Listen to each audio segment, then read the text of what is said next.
And right now at 5, one person is dead. 2 others are in critical condition after an explosion at a chemical plant in Crosby. Air 11 is over the plant right now. We are told from the Harris County Fire Marshal the fire has been extinguished. That happened at about 4:20 this afternoon. All of the shelter-in-place orders have now been lifted.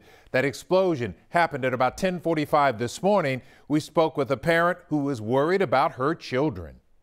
Now I'm just now getting all of the kids, and they're complaining of headaches, and I've been busy for the most part of the morning, so I don't know if we may have to just go and see what's what. See what's what? Here's what the fire and smoke looked like earlier today. This was a scary scene. An employee describes the explosion as terrifying. People in Houston, Kingwood, Deer Park say they all felt the explosion. And here's a closer look at where the KMCO plant is exactly. It's in the 16,000 block of Ramsey Road in Crosby. So exactly what burned at that plant? The explosion and fire involved a chemical called isobutylene. Isobutylene is a highly flammable, colorless gas that can cause a faint petroleum-like odor. If you inhale it, it can cause dizziness, drowsiness, and unconsciousness. Your eyes and skin can also become irritated. The fire at KMCO spread to a warehouse containing dry combustibles, but it's unclear what kind of chemicals were there. We do have live team coverage tonight. But let's start with Adam Bennett, who is near the plant. Do we know exactly what started the fire, Adam? Well, right now we don't, but now that the fire is out, investigators are at the site trying to figure out the cause as well as where it started. Now, a bit earlier, Sheriff Ed Gonzalez told us that he believed that the fire started in a transfer line before spreading to a nearby isobutylene tank and a storage container.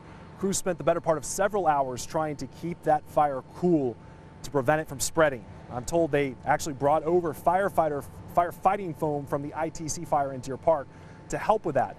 We talked to some employees. One plant worker says his foreman got word of something happening over the radio just moments before the explosion. He just decided to round up everybody. Next thing you know is a huge explosion, and you just saw people walking out, running out the gate.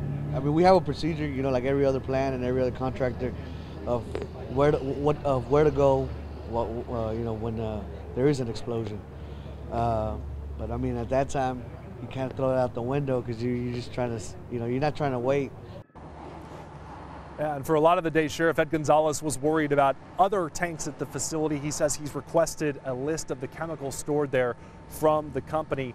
But several officials told us that they are monitoring the air, and there have been no traces of any hazardous materials at any kind of action level. So that is good news there. County Judge Lena Hidalgo also says the county is working on setting up a website to give updates, and they also tell us that the TCEQ is monitoring water quality.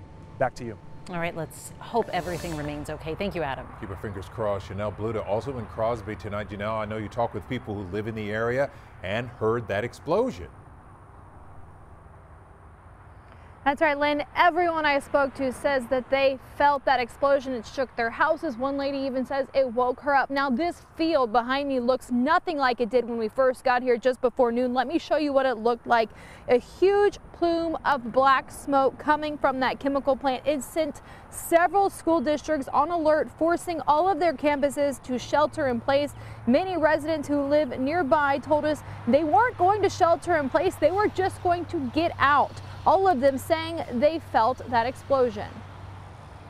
All at once I heard a big noise, my house shook, and I came outside and looked. I thought maybe it was an accident right there on 2190 where I live, and I didn't see no accident or nothing. And then I walked the back of my house, I see all that smoke, black smoke in there. So then I drove up here to see what was going on. All of these shelter in places have since been lifted. Parents were finally able to pick up their kids at normal time. Although some of those kids were complaining of having headaches or scratchy throats, those parents are just wondering if they now need to take them to a doctor. Lynn? Right, we'll have to see. Hopefully they are okay. We have a lot more coverage ahead at 6 o'clock. Lots of you have questions about the KMCO plant explosion and fire. Our Verify team is tackling some of those questions. And KHOU 11 Investigates takes a closer look at KMCO's history.